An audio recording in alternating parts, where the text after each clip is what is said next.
Laura A. Grace here, the author of Dear Author, Letters from a Bookish Fangirl, Team Lines of Poetry collection, and Finding God anime devotional for OTAKUS, which is free on a variety of platforms. I'll leave a link down below in case if you'd like to check it out. Happy Wednesday, my friends! I'm so excited for today's Top 5 Wednesday. I hope you are having a wonderful and amazing day.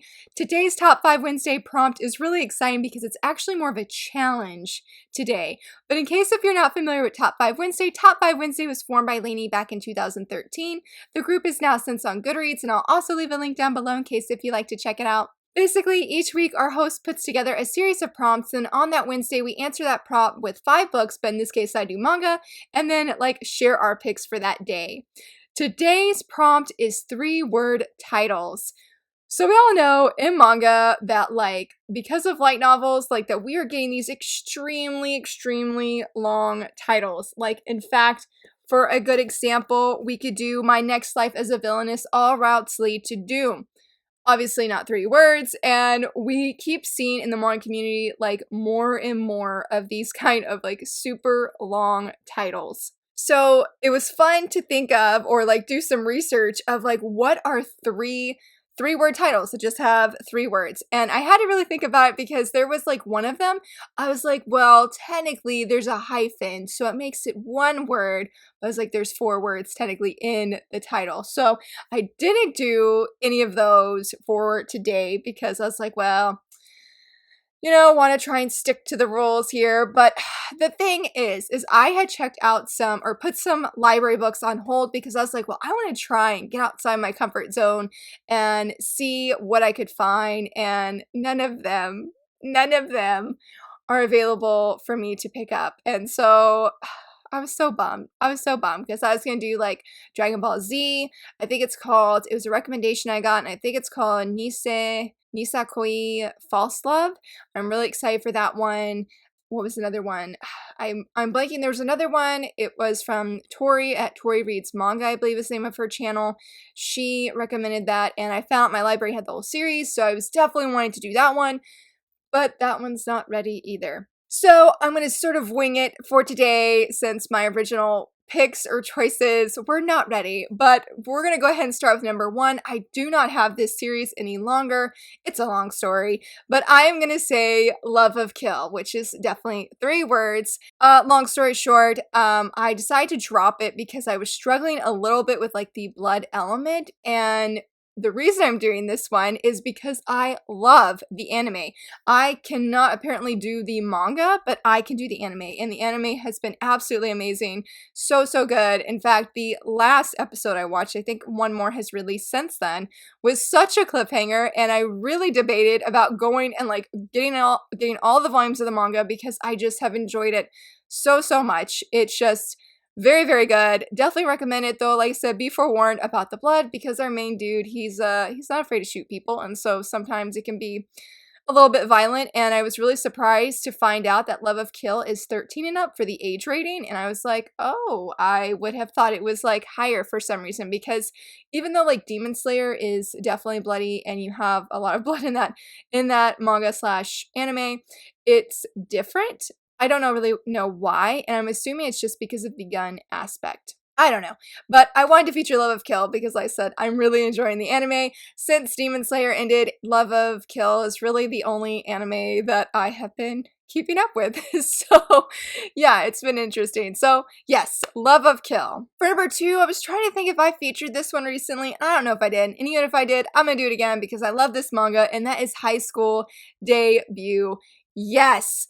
Haruna and Yo are just so amazing, and maybe I'm thinking I spotlighted it because I was recently rereading it, and I love these characters so very much. They're so amazing. I was reading the final omnibus because that is personally my favorite part of the whole series. I mean, the whole thing's really good, but I wish more shoujo manga would show us the afterwards, so to speak, of after when our couple gets together. Our couple gets together, I wouldn't say super early, but it is early on in the series, but it was just nice to see what happens after high school. I truly wish that more shoujo manga would do that.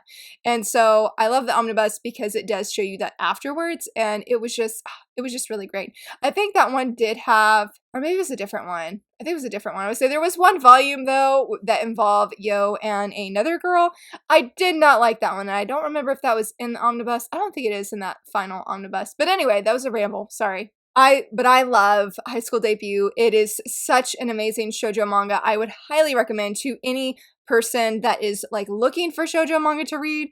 It's not too long and it's just so funny, and it definitely has all of the drama, and the romance is just spot on. So good. For number 3, I was like, well, I have not talked about this series. We need to talk about it, and that is Kaiju number 8.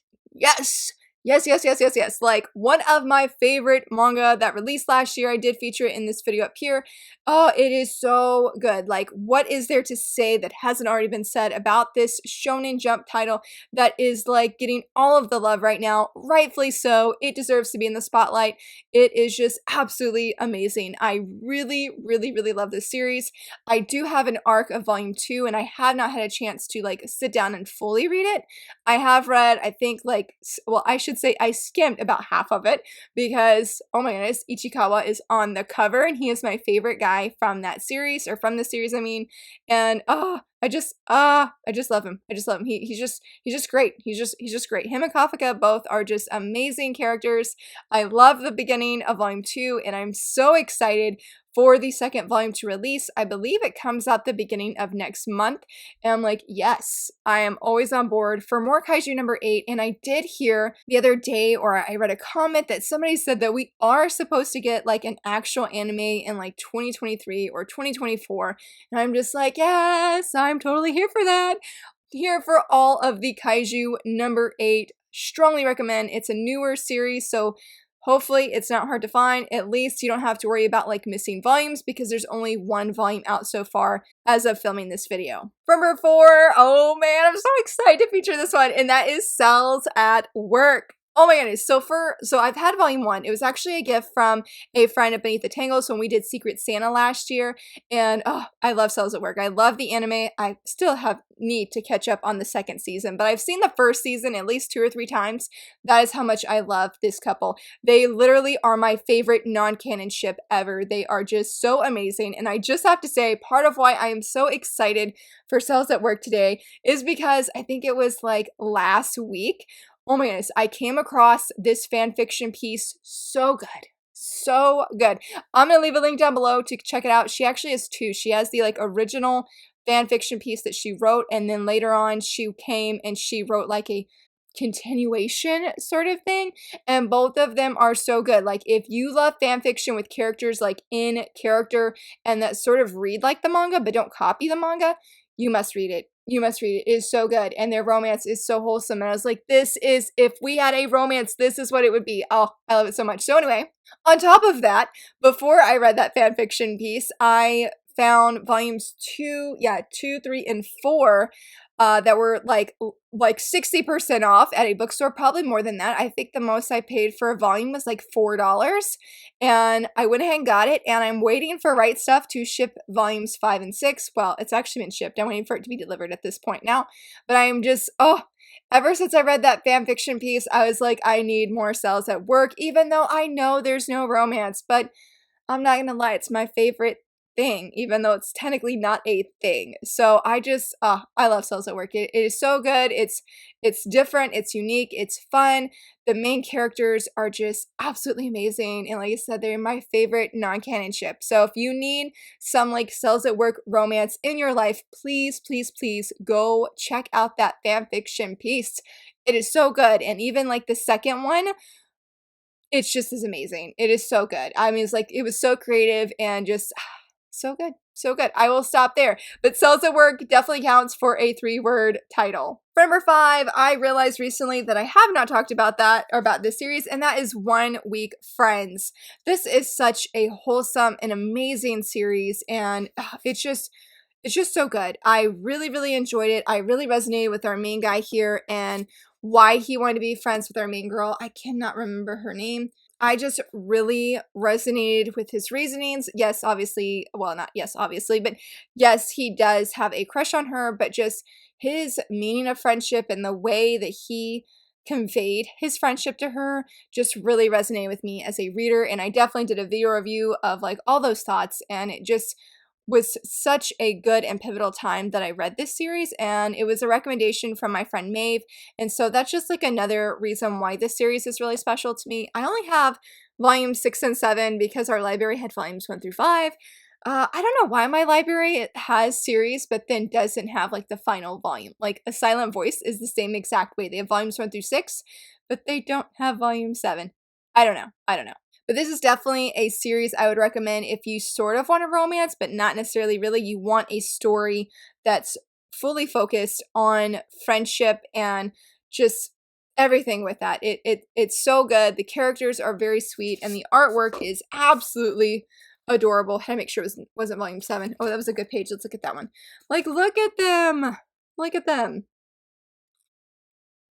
I love them. I really, and just the art in her eyes are like, the detail is just so gorgeous. I wish we had more work from this manga. I don't actually know if she's published anything else besides this, but I would totally be down for it just because of the art and the storytelling, because again, they are both absolutely amazing and would highly recommend this series as well. And I suppose that's everything. I was about to do an honorable mention, but I realized I was like, my honorable mention was gonna be Dragon Ball Z, and I'm like, well, I'm pretty sure that I mentioned that at the beginning of this video, so no honorable mention this week. Hopefully here soon I will have some of those titles that I did mention though, of wanting to actually share my thoughts on them, and that my library will get them ready. But what about you, friends? What are some 3-word titles of manga or just books that you know of that whether maybe you have enjoyed or you've seen around? I would love to hear what you would choose and what came to mind for you. And if you enjoyed this video, please give it a thumbs up and subscribe, and thank you so much for watching. Bye!